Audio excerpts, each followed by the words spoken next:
Ce matin, le titre du message est « 5 interventions de Jésus qui conduisent au salut ». 5 interventions. On va tourner ensemble dans Marc chapitre 8, le verset 22 à 26. Marc chapitre 8, le verset 22 à 26.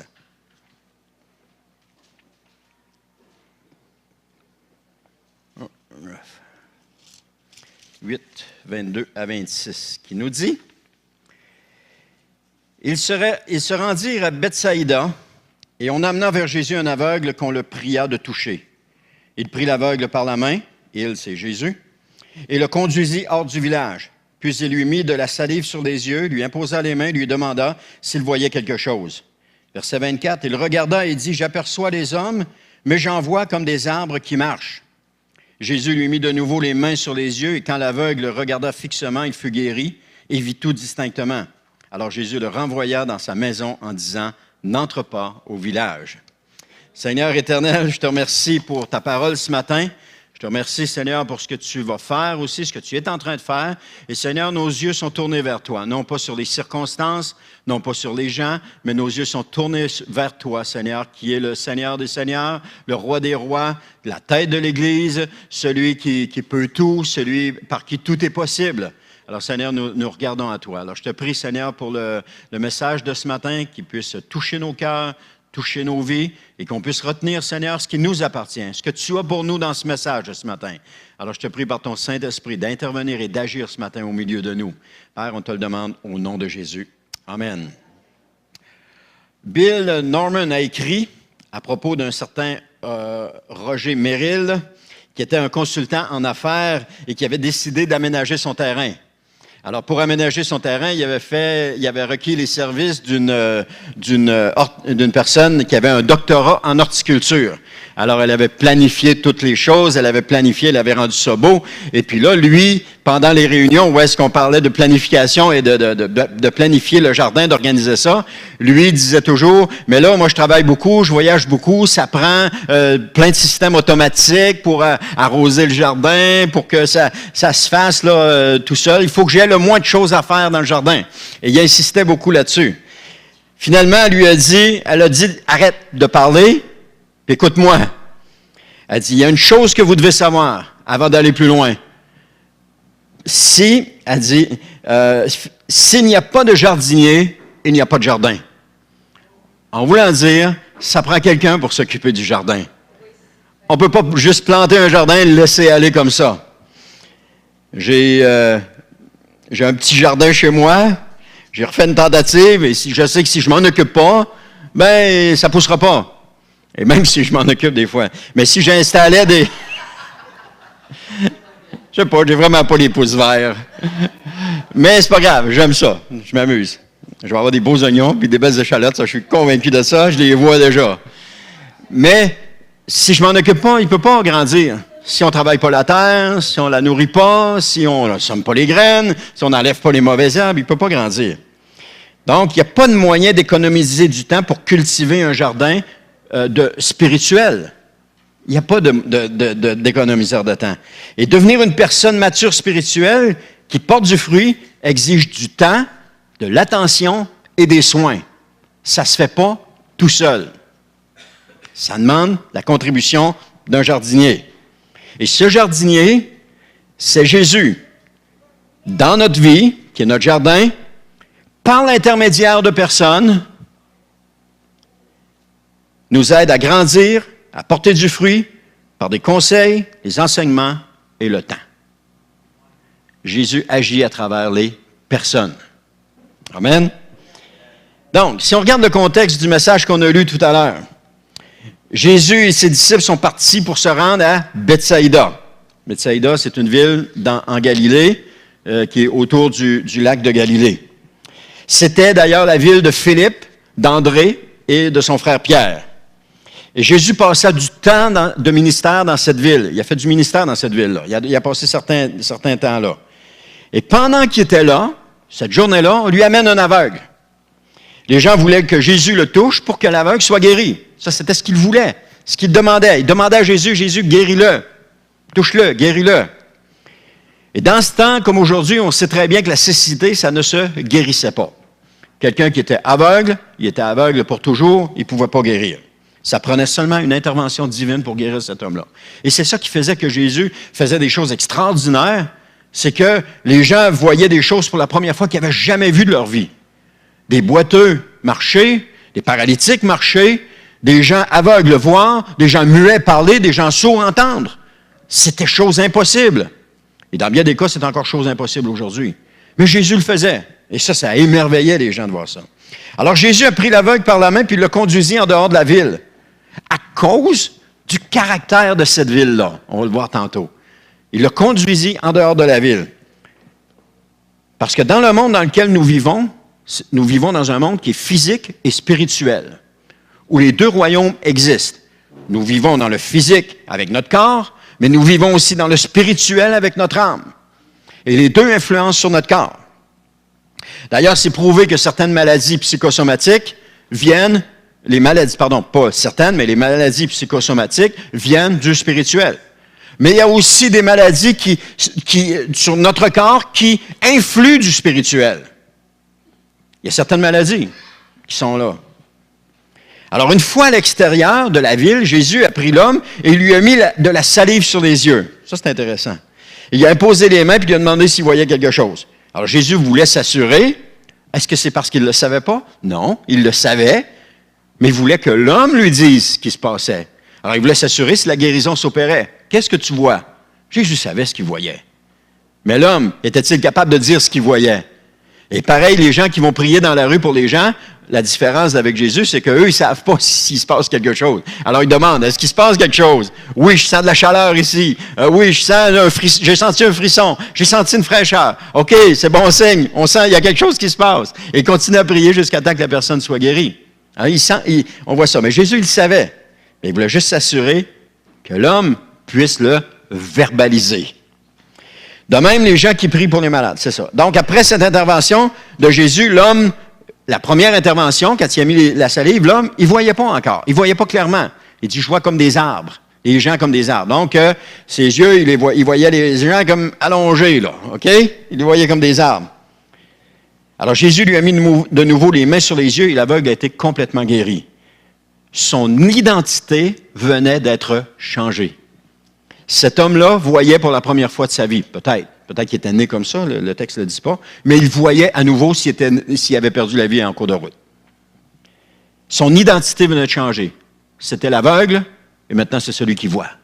Ça change toute une vie, là. Une identité qui change, ça change toute une vie. Comme quand on est né de nouveau, notre identité a été changée. Avant, on était pécheur, maintenant on est racheté. Tout est changé.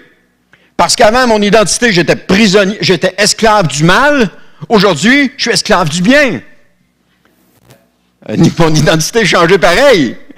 Elle est bouleversée. Elle est passée d'un opposé à l'autre. C'est pour ça que je me déplace d'un côté du lutrin à l'autre côté. Notre identité est changée. On n'est plus la même personne. On est né de nouveau. Ce que j'étais, je ne le suis plus. Je suis né de nouveau, je suis une nouvelle créature. Les choses anciennes sont passées, nous dit la Bible, et voici toutes choses sont devenues nouvelles. Amen, gloire à Dieu. Parce que si j'étais l'ancien moi, vous ne m'aimeriez pas.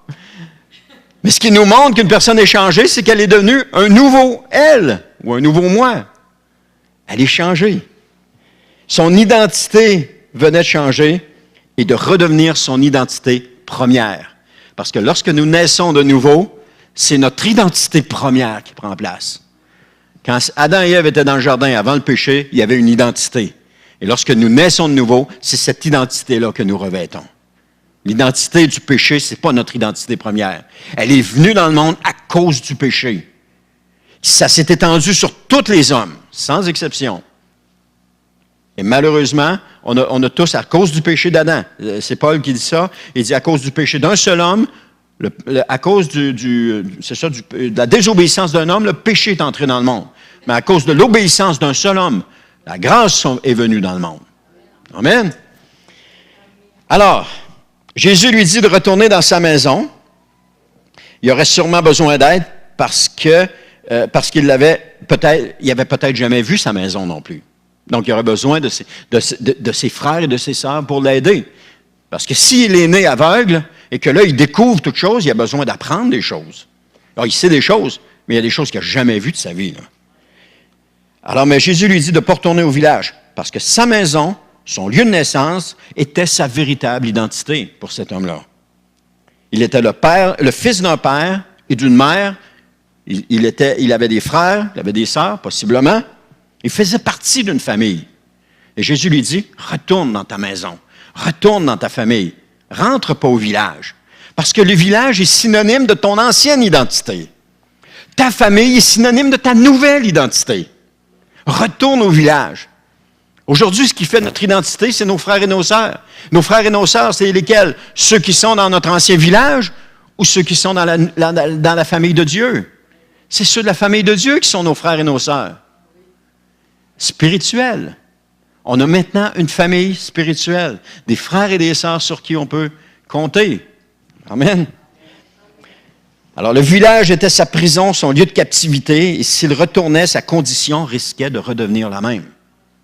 Parce que quelqu'un qui a connu le Seigneur, la parole nous dit, quelqu'un qui a connu le Seigneur et qui retourne à son ancienne vie, sa condition devient pire que la première.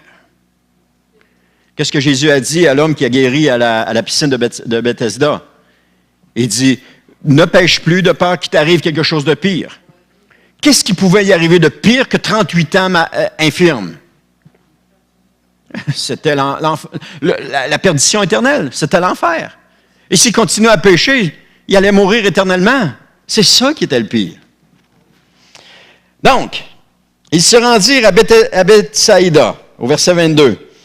Bethsaïda c'est un mot araméen qui vient de deux mots. Bayit, qui veut dire prison, forteresse, tombeau, cachot. Il vient aussi de Tsayad, ça doit être ça, qui veut dire chasseur. C'est intéressant quand on met les deux ensemble, parce que les gens de Bethsaïda avaient été attrapés par des chasseurs et ils étaient mis en prison, spirituellement parlant. Ils étaient donc devenus captifs à l'intérieur de cette ville-là, spirituellement parlant. N'est-ce pas la condition humaine aujourd'hui? Où est-ce que les gens ont été attrapés involontairement depuis leur naissance et retenus captifs injustement? N'est-ce pas la condition humaine? Oui, c'est la condition humaine. C'est ce que nous étions tous avant de venir au Seigneur, avant de donner notre vie à Jésus, c'est ce que nous étions tous. Mais à l'extérieur, il y a encore des gens qui sont prisonniers. Ils pensent qu'ils sont libres.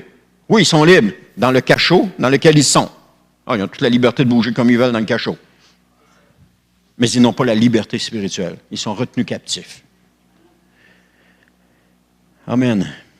Ésaïe 6.1, pas besoin de tourner, nous dit que le ministère de Jésus était, et c'est ce qu'il a fait, de proclamer aux captifs la liberté et aux prisonniers la délivrance.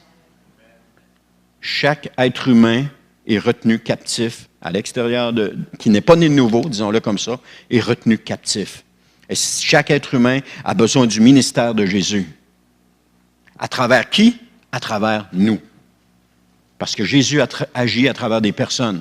Jésus ne m'a jamais parlé personnellement en me disant, Denis, en m'apparaissant dans ma chambre, en me disant, Denis, voici maintenant, c'est le temps que tu naisses de nouveau. Alors, tu vas te rendre à telle église, tu vas faire ceci, tu vas faire cela. Non, il s'est tout le temps servi des personnes.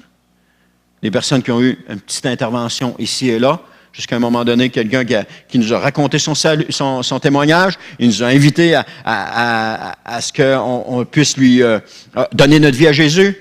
Mon épouse et moi, on était ensemble, on a répondu oui, il dit, prenons-nous par la main. Il a fait de la prière de repentance et on est né de nouveau. Oui, bien c'est donc bien simple. C'est trop simple pour être vrai. Ça se peut pas. Oui, c'est simple comme ça. On demande pardon au Seigneur Jésus, on reconnaît qu'il est Seigneur et on est né de nouveau. Ça, là, ça vient d'ouvrir la porte. Ça vient juste d'ouvrir la porte. Maintenant, qu'est-ce que je vais faire? Je rentre-tu ou je reste là? Il y a quelqu'un qui chantait « Je préfère me tenir sur le seuil de ta maison que 1000 ailleurs. » OK, c'est un début. Mais on va aller plus loin avec le Seigneur. Parce que quand on ouvre la porte, ce qu'on voit, c'est un chemin étroit, resserré, qui conduit dans la vie éternelle, qui monte, qui descend, puis qui tourne, qui conduit dans la vie éternelle. C'est ça qu'il y a l'autre bord. Et ça fait peur. Parce que quand tu regardes en arrière, tu vois la route large et spacieuse. Ah, ça fait pas peur. Écoute, tout le monde va par là. Mais là, le Seigneur dit, non, tu viens par ici. Là, alors il y en a qui restent sur le cadre de la porte. Mais c'est pas là que le Seigneur veut qu'on reste. Il veut qu'on entre et qu'on marche avec lui sur ce chemin-là. Amen. Alors, 5 interventions qui conduisent une personne au salut. Salut veut dire délivrance. Qui conduisent une personne à la délivrance. Donc, avant que Jésus intervienne, avant qu'on commence à parler des 5 interventions, avant que Jésus prenne le gars par la main, la personne, remarquez bien dans le texte, la personne, ça nous dit au verset 22, on amena vers Jésus un aveugle qu'on pria de toucher. Il y a des gens qui ont amené l'aveugle à Jésus et qui ont prié, Seigneur, touche-le. Ça, c'est l'image d'un croyant qui prie pour sa famille ou ses collègues de travail et qui demande au Seigneur de les toucher, de leur redonner la vue, de les toucher, qui prie pour ses amis. Il veut ça. Ensuite de ça, ils l'ont amené. Ça, c'est l'image du croyant qui a prié un certain temps pour ses amis et qui dit, viens donc voir à l'église qu'est-ce qui se passe. Viens donc entendre le message. Et que la personne vient à l'église et qu'elle entend le message. Là, Jésus parle, encore une fois. Comment il parle? À travers des gens. Ce matin, à travers la louange, Dieu parlait. Le dernier chant, Dieu a parlé. Oui, mais c'était Patrick qui chantait. Si on demande à Émilie, je suis sûr qu'elle va nous dire, oh non, c'est pas un Dieu, ce Patrick. Patrick a peut-être une autre opinion de lui-même. Mais c'était Dieu qui parlait.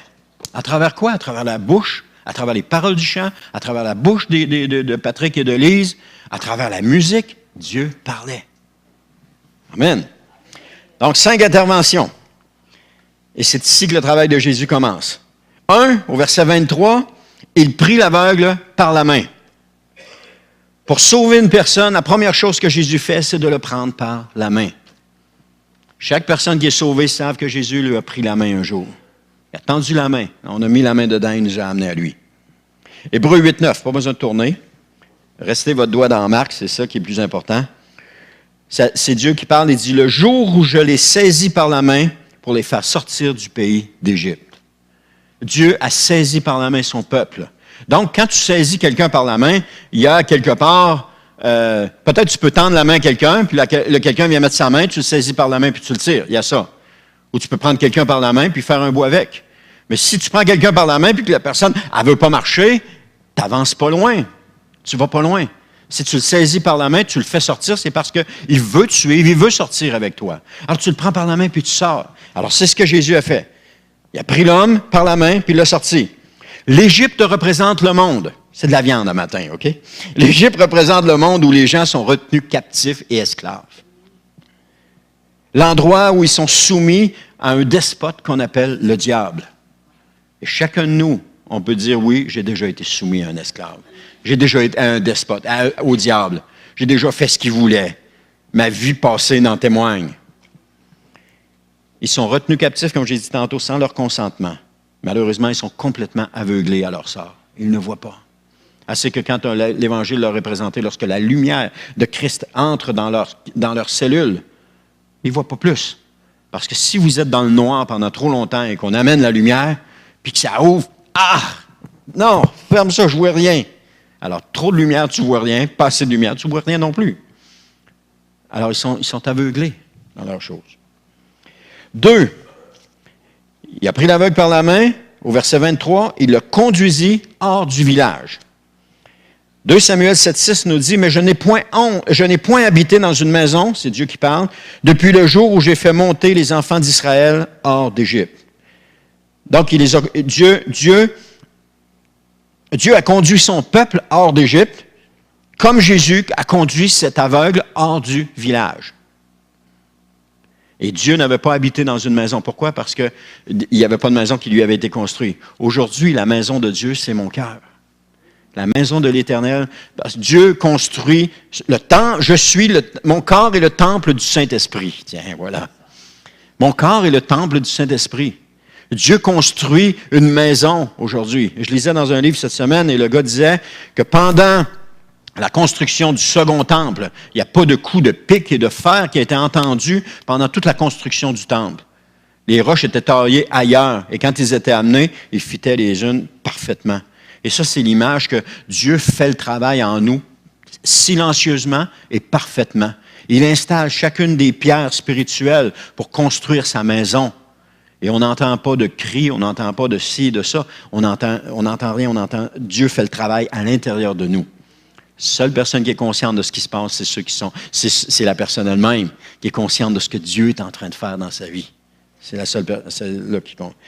Donc, Jésus a conduit cet homme-là hors du village parce que ce village avait une emprise négative sur les gens. Il y avait une emprise négative sur les gens. Pourquoi je dis ça? Parce que Jésus a déclaré un jour dans Matthieu 11, 21, « Malheur à toi, Chorazine, malheur à toi, Bethsaïda, car si les miracles qui ont été faits au milieu de vous avaient été faits dans Tyr et Sidon, il y a longtemps qu'elle se serait repentie en prenant le sac et la cendre. » Cette ville avait un effet négatif sur les gens. Souvenez-vous, prisonniers, cachots et chasseurs. Donc, les gens avaient été amenés là, faits prisonniers dans cette ville, spirituellement parlant, et cet homme n'y échappait pas. Il n'y échappait pas. Alors, Jésus l'a amené hors de la ville. Et Jésus veut vous conduire aujourd'hui hors de ce qui vous retient captif. Il veut vous prendre par la main. Il veut vous amener hors de ce qui vous retient captif. Il veut vous prendre et vous amener sur le chemin de la guérison, par exemple. Il veut vous amener sur le chemin de la liberté. Il veut vous amener sur le chemin de la... je ne vois pas là, mais... sur le chemin que vous savez que vous devez être. Amen. Guérison physique, matérielle, spirituelle, émotionnelle. Jésus veut vous amener là. Il vous prend la main, il vous tend la main. Maintenant, vous vous dites, est-ce que je vais mettre ma main dans la main de Jésus? Est-ce que je peux faire confiance à Jésus? Parce que toute ma vie, les hommes m'ont déçu, ou les femmes m'ont déçu, les gens m'ont déçu. Est-ce que je peux faire confiance à Jésus? C'est encore une histoire d'homme. On entendait tantôt, oui, mais nous autres, on est dans l'erreur. Mais c'est encore une histoire d'homme. Mais malheureusement, ça va toujours être une histoire d'homme. Parce que Dieu a choisi de parler à travers les hommes. Maintenant, il y a des hommes de Dieu, des femmes de Dieu, il y a des hommes de confiance, mais il y en a d'autres à qui on ne peut pas faire confiance. Et comment on peut le savoir? Il faut demander le discernement au Seigneur. Si ce n'est pas conforme à la parole de Dieu, il y a un problème. Il faut que ce soit conforme à la parole de Dieu. Ce qui est dit. Alors, faites comme les disciples de Bérée, je pense, et sondez les Écritures. Allez voir si ce que je dis est vrai. Allez voir si ce que vous entendez est vrai. Si ce n'est pas conforme à la parole de Dieu, faites pas confiance. Les choses qui ont été rajoutées, qui ne sont pas dans la parole, on ne peut pas faire confiance à ça. Alors, il a conduit l'homme hors du village. Alors, Jésus veut vous conduire, c'est ça. Le troisième point. Non, pardon, ça c'était le... Il conduit l'homme hors du village. Oui, c'est ça. Le troisième point. Verset 23.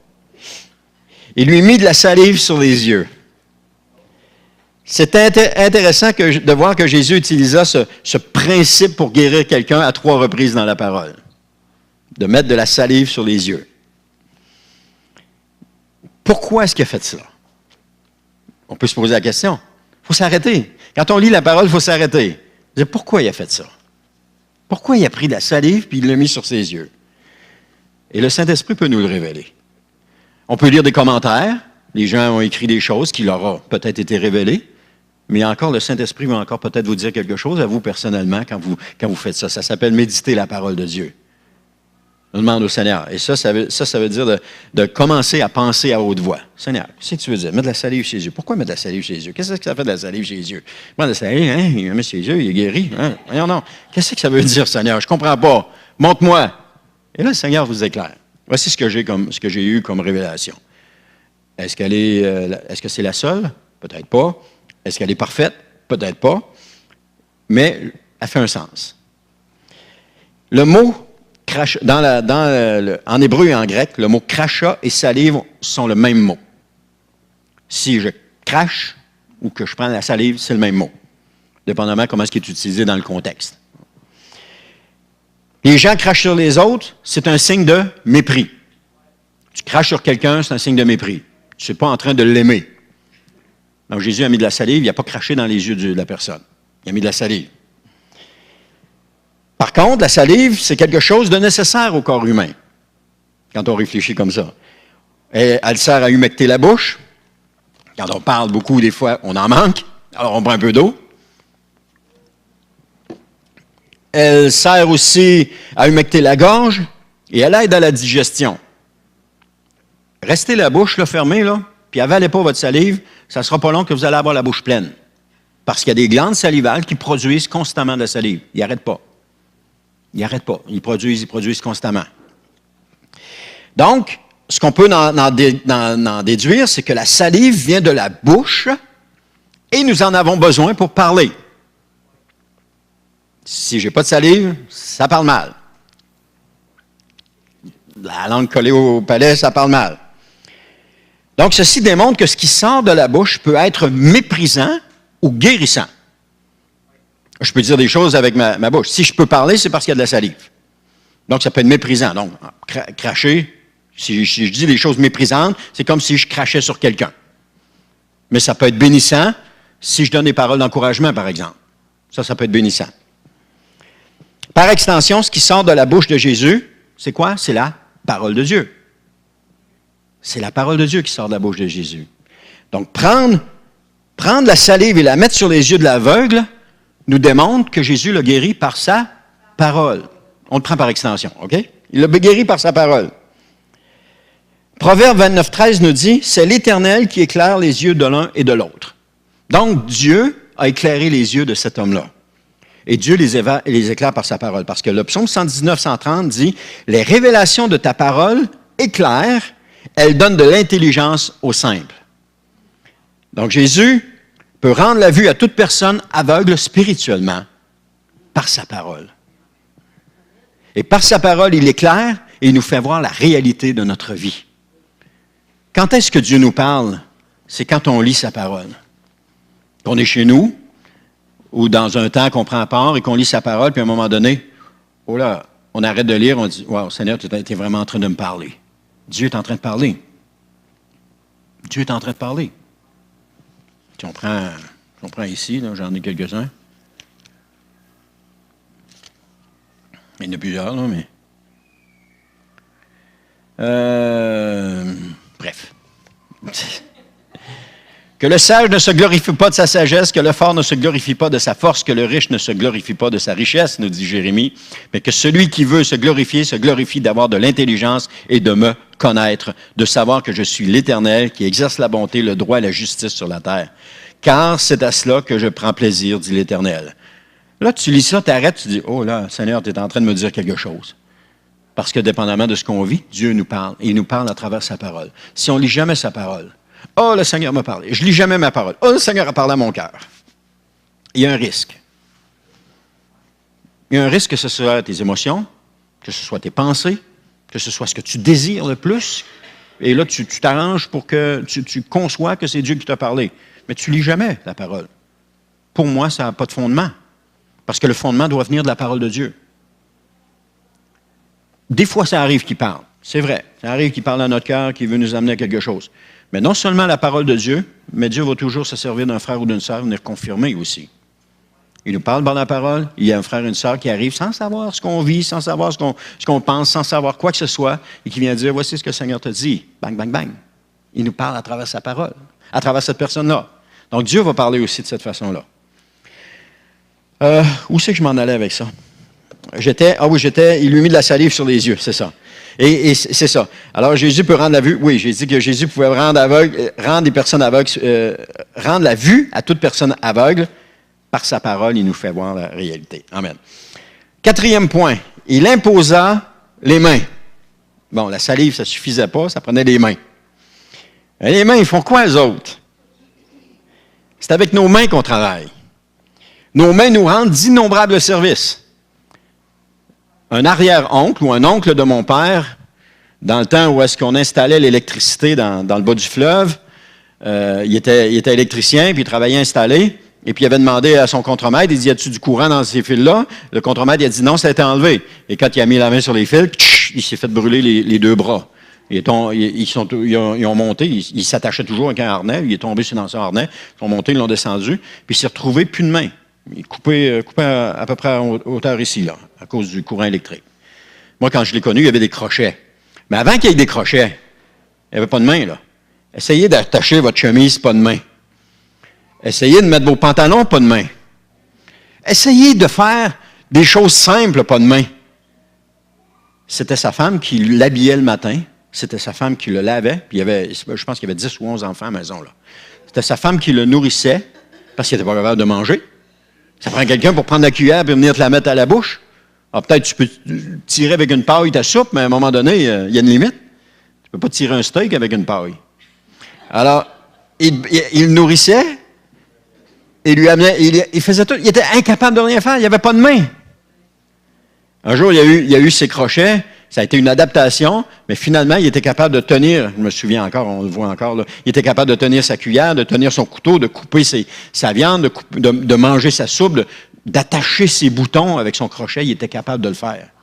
Oui, il se prenait d'une façon, il était capable de le faire. Ça lui a sauvé la vie, à quelque part. Mais quelqu'un qui ne se retrouve plus de main, il est mal pris, là. Alors, Jésus, les mains, c'est ça avec quoi on travaille. Puis sans celle-ci, on ne peut pas rien faire. Alors, Jésus nous démontre que non seulement il veut nous rendre la vue spirituelle, mais encore nous faire voir plus clairement. Parce que la personne, quand il lui a demandé, il a mis la salive, il dit, « Comment tu vois? » Ah, il dit, « Je vois comme des gens, ils sont comme des arbres. » OK, là, il a mis les mains sur les yeux. Il s'est servi de ses mains. Parce que les mains représentent le désir de travailler avec la personne à son salut. Parce que c'est avec les mains qu'on travaille. Présente le désir de travailler avec les mains à son salut. Donc, Jésus est prêt à travailler avec nous. Il va utiliser les gens autour de nous. Une simple prière, c'est bien, mais encore faut-il travailler à notre sanctification. Je vais prendre l'exemple, si vous permettez, Serge et Anne-Marie, je peux prendre votre exemple? Elle dit oui, mais elle ne sait pas ce que je vais dire. Elle me fait confiance. Ils travaillent présentement à leur salut, à leur sanctification. On a la formation de disciples à la maison avec eux. On passe à travers les livres d'études et ils sont en train de travailler à leur sanctification. Ce matin, c'est le résultat de leur sanctification, de leur progression dans la sanctification. Ils sont en train de travailler. Le Seigneur se sert de Anne et moi dans leur vie en ce moment. On est une saison dans leur vie. Et là, on passe dans leur vie puis on les aide à grandir. Donc, Dieu se sert de nous. Alors, on est comme les mains qui représentent le désir de travailler avec la personne à son salut. On voit que Jésus lui a imposé les mains 2 fois, et par ce geste, il a aidé l'homme à y voir plus clairement. Donc, lorsque nous travaillons avec quelqu'un dans sa vie, nous l'aidons à voir plus clairement les choses de Dieu. On l'aide à voir plus clairement. Et c'est pour cela que toute personne dans le corps de Christ se doit d'être le disciple de quelqu'un d'autre. C'est une notion l'Église au Québec est jeune.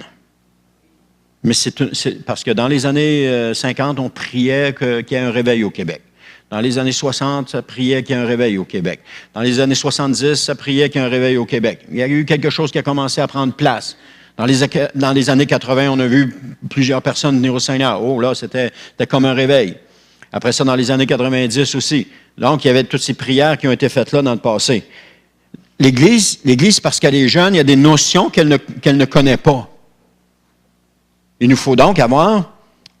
c'est comme Jésus a pris ses disciples, il a pris des hommes et des femmes qu'il a choisis, il en a fait ses disciples. Pendant 3 ans, il était avec eux, il les a enseignés. Ils ont mangé, ils ont dormi dans la même pièce, ils ont mangé à la même table, ils ont voyagé dans le même bateau, ou sur les mêmes chemins, ils ont voyagé ensemble, ils ont marché, ils ont parlé, Jésus les a enseignés pendant 3 ans. Ensuite de ça, les disciples, qu'est-ce qu'ils ont fait? Ils ont reproduit le modèle que Jésus leur avait fait. Ils se sont pris des disciples. Paul, par exemple. Paul a eu, là j'avance vite, là, il a eu Timothée, Tite, Sylvain, Marc, Luc, et combien d'autres? Il a pris un disciple, ils ont pris des disciples avec eux pour leur transmettre la parole de Dieu. Et ça, l'Église au Québec, parce qu'elle est jeune, elle n'a pas acquis cela encore. Ça vient peut-être avec la maturité, je ne sais pas, mais je pense qu'elle n'a pas acquis cela encore. Parce que toute personne devrait être le disciple de quelqu'un. Et toute personne devrait être un accompagnateur d'une autre personne. On devrait avoir ce lien-là qui nous unit ensemble. On devrait avoir ce lien-là, c'est-à-dire que moi, j'ai quelqu'un avec moi que j'accompagne à faire un bout dans la vie, et de mon côté à moi, il y a quelqu'un qui m'accompagne à continuer d'avancer. Parce que la vie d'un disciple, ça ne s'arrête pas à un moment donné. Ça continue. On continue toujours à être des disciples. Toute notre vie. Toute notre vie, on continue à être des disciples. Et puis on a besoin, non seulement d'être enseigné, mais on a besoin aussi de donner ce qui nous est enseigné. Parce que quand tu remplis un verre, tu le vides, tu le remplis, tu le vides, tu le remplis, tu le vides, l'eau va toujours être fraîche dedans. Tout le temps. Mais si tu le remplis, puis tu le vides jamais, à un moment donné, l'eau, elle sera plus bonne. Elle sera plus fraîche, elle sera plus consommable. Ça va être de l'eau non potable. Mais si tu la prends tout le temps, tu la remplis, puis qu'elle coule, et que tu vides, elle va toujours être fraîche. Alors, le principe de disciple, c'est un peu ça. Je reçois, je donne. L'autre reçoit, il donne. L'autre reçoit, il donne. Et ça, c'est une roue qui continue. Parce que c'est le verre qui se remplit, qui se vide. Donc, c'est ça. Tout chrétien mature se doit d'avoir un disciple. Et comment est-ce qu'on peut croître sans ce contact personnalisé-là? Le jour où j'ai grandi le plus dans ma vie chrétienne, c'est lorsque j'avais quelqu'un qui intervenait comme disciple dans ma vie. À quelques reprises, j'ai eu des gens qui ont dit « Viens, on va faire un bout de chemin ensemble pour un projet quelconque ou pour quelque chose. » Et c'est les moments où est-ce que je grandissais le plus. Et parce que, je ne veux pas dire le mot maître, parce que maître et disciple, ça fait supérieur, mais l'accompagnateur. L'accompagnateur va challenger le disciple. Qu'il veuille ou non, il va le challenger. Il va lui demander de faire quelque chose des fois. Il va l'encourager à faire quelque chose. Ou il va le sensibiliser. Il va dire, penses-tu qu'on peut faire ça? Et quand un jour, j'avais pasteur Benoît Terrien, qui était mon pasteur, et puis il était, lui, à ce moment-là, non, lui, il n'était pas encore notre pasteur, c'était Dominique Courlin qui était pasteur, et Benoît était pasteur de la jeunesse. Il m'a demandé si je ne voulais pas faire partie de cela. Alors, il a commencé pour être un leader dans la jeunesse. OK, j'ai dit, c'est correct, je vais le faire. Alors, il a commencé par nous enseigner. Il avait pris des gens dans l'Église, des gens adultes, pour être des leaders au niveau de la jeunesse, pour encadrer les jeunes et tout ça. Et là, il a commencé à nous donner une formation. Et c'est dans cette formation-là qu'à un moment donné, me parlait vraiment franchement et qui m'a bouleversé. Parce qu'il m'a dit, je l'ai déjà dit ici, mais je le répète, il dit, Denis, tu n'as pas déjà eu un appel sur ta vie? J'ai dit oui. Il dit, qu'est-ce que tu attends pour te mettre en marche? Et c'était ce que j'avais besoin d'entendre à ce moment-là. Il m'a challengé. Si je n'avais pas eu ça, je pense que je serais encore chez nous en train de me dire, oh, Seigneur, j'ai eu un appel, mais il ne se passe rien dans ma vie. Pourquoi il ne se passe rien? Je pense que je serais encore là. Mais Dieu s'est servi de lui. Ça a duré des mois où est-ce qu'on a eu cette formation de leadership-là, où est-ce qu'on était enseigné à toutes les... On faisait ça le dimanche après-midi. À tous les dimanches après-midi, on allait et on était enseigné sur un principe. Il avait pris des livres qui étaient de Youth Ministries. Là, et puis c'était, regarde, on grandissait dans cela. Ça a eu quoi comme conséquence? Par après, j'ai pris un groupe de jeunes où est-ce que j'ai commencé à les enseigner. J'ai marché un bout de temps avec eux. Un groupe de jeunes de la jeunesse, des adolescents. Il y avait mon fils qui était là-dedans, puis il y avait deux autres ou trois autres garçons. J'ai commencé à les enseigner. Ça m'a conduit dans l'Église à prendre le mercredi soir, un cours, la prière du mercredi soir, puis d'amener un enseignement. Ça m'a conduit là.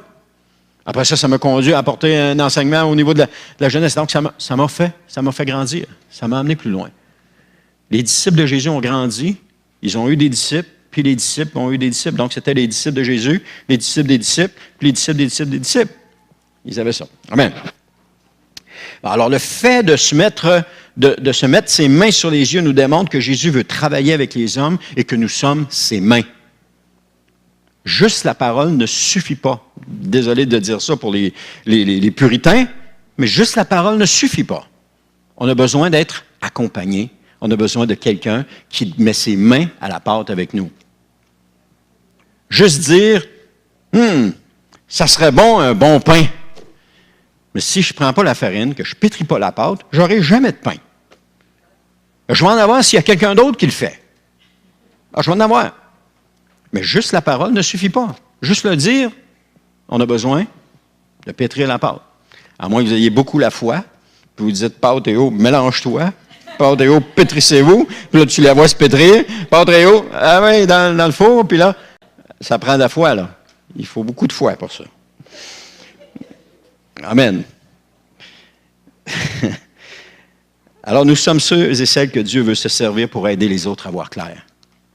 Et je peux le répéter encore, parce qu'on fait ça avec Serge et Anne-Marie, ils ne seraient pas rendus où ils sont rendus si on ne les avait pas accompagnés.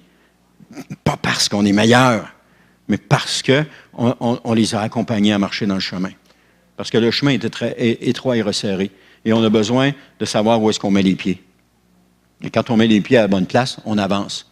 Si on s'enfarge, puis qu'on tombe ou qu'on glisse, on n'avance pas. Mais on a avancé. On a avancé ensemble. Ils n'ont pas avancé tout seul. J'ai avancé, mon épouse a avancé, on a grandi ensemble. Et ça, c'est important.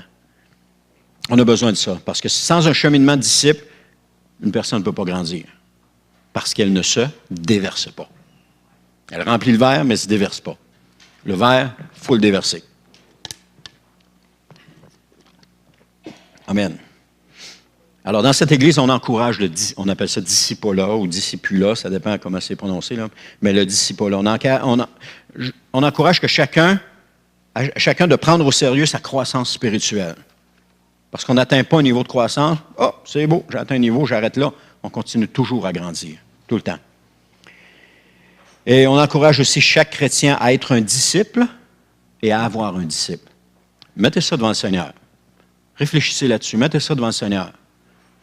Demandez-lui, Seigneur, y a-t-il quelqu'un que je pourrais accompagner? Y a-t-il quelqu'un que je pourrais accompagner? Montre-moi. Après ça, vous allez voir Charlotte, vous dites, Charlotte, j'aimerais ça accompagner quelqu'un. Charlotte, elle va tout vous arranger ça. Amen? Alors, comme un jardin sans personne pour l'entretenir, ça ne peut pas marcher. Alors, de qui êtes-vous le disciple? Et qui est votre disciple? La question est simple. 5e et dernier point. Jésus lui demanda s'il voyait quelque chose au verset 23. Jésus a dit qu'il était, on voit ça dans Jean 8,12, qu'il était la lumière du monde. Donc, Jésus est venu pour éclairer le monde. Donc, au contact de Jésus, cette personne a vu. Elle a commencé à voir. D'ailleurs, on pourrait dire que cette personne devait voir. Au contact de Jésus, elle devait voir. Parce que tu ne peux pas venir à Jésus et rester aveugle. Parce qu'il est la lumière du monde.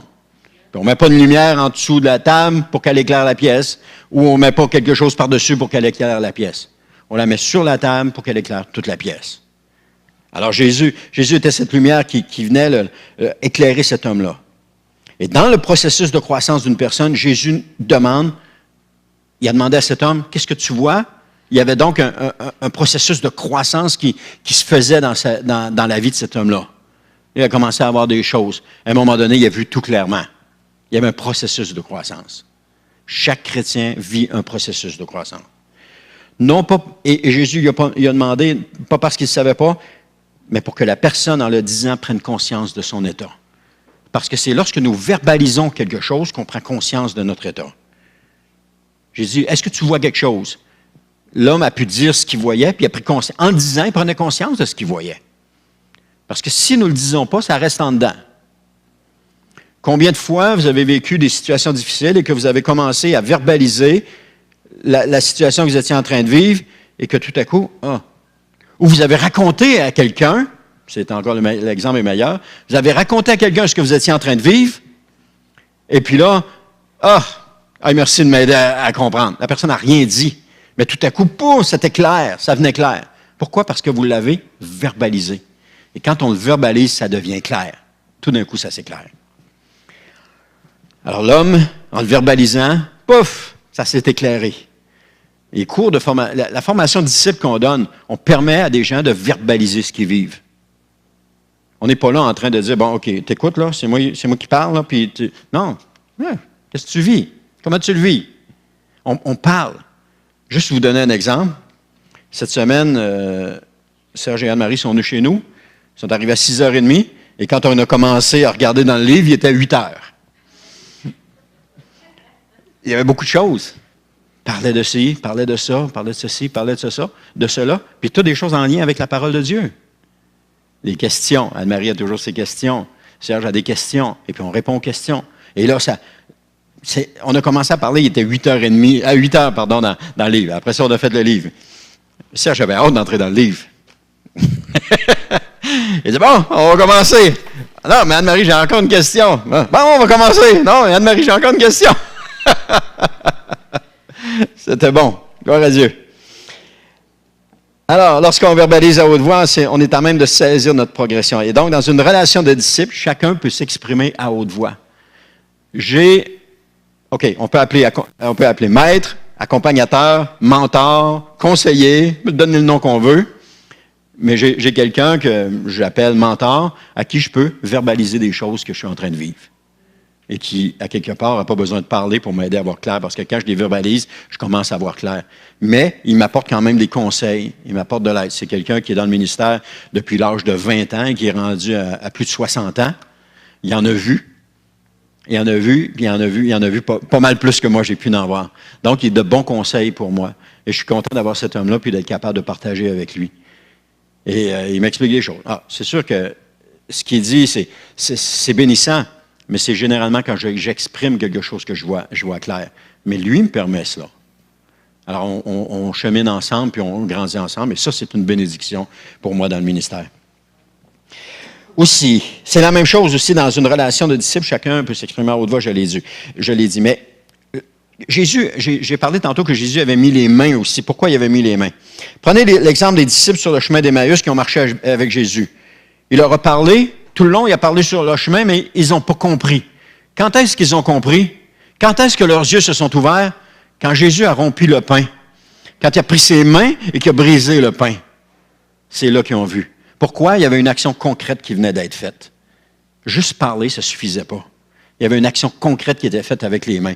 Ils rompaient le pain, et ça nous dit dans la parole que là, tout à coup, leurs yeux se sont ouverts et qu'ils l'ont reconnu.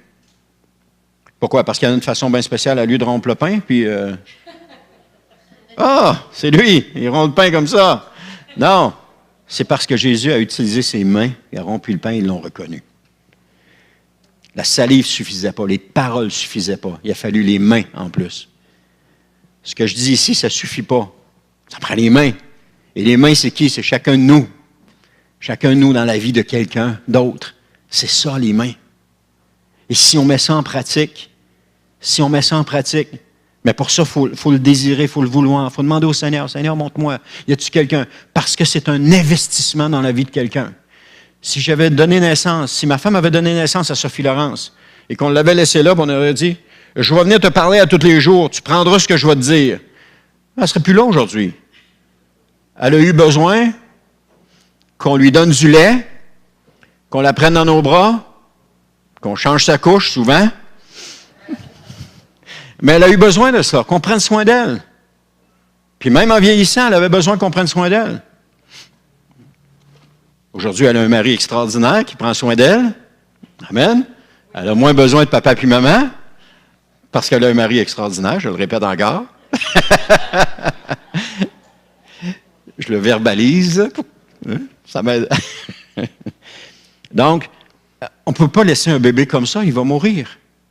On ne peut pas laisser un bébé chrétien, il va mourir. Et si Dieu envoie des gens qui sont nouveaux dans l'Église, il faut en prendre soin. Qui va être le père et la mère de ces gens-là?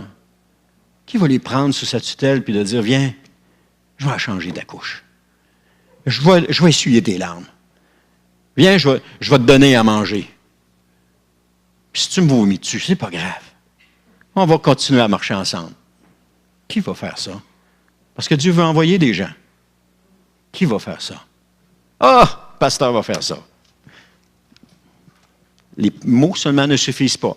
Et je suis limité dans mes journées. C'est journée à 24 heures, j'en dors 8. J'en prends une pour me préparer, on est rendu à 9. J'en prends 3 pour manger, on est rendu à 12. Il me reste 12 heures. 12 heures, je t'ai pas d'en faire pas mal. Alors Jésus le renvoya dans sa maison, en conclusion, Jésus le renvoya dans sa maison en disant, n'entre pas au village, au verset 26. Parce que lorsque Jésus nous a ouvert les yeux, on ne peut pas retourner dans ce que nous sommes, d'où est-ce que nous sommes venus. On ne peut pas retourner dans notre ancienne vie. On doit maintenant aller sur un autre chemin, dans un autre endroit. Et cette image nous démontre que cet homme est entré dans le royaume des cieux. Ne retourne pas dans ton cachot, ne retourne pas dans ton ancien monde, ne retourne pas dans ce qui te tenait prisonnier. Maintenant, entre dans le royaume des cieux. Oui, mais ça me fait peur. C'est sûr que ça te fait peur. Tu as été prisonnier toute ta vie. Tu as été encadré dans un cachot toute ta vie. C'est normal que ça te fasse peur. Mais fais confiance au Seigneur. Fais-lui confiance. Parle-lui, demande-lui. Seigneur, explique-moi les choses, je ne comprends pas. Il va tout expliquer.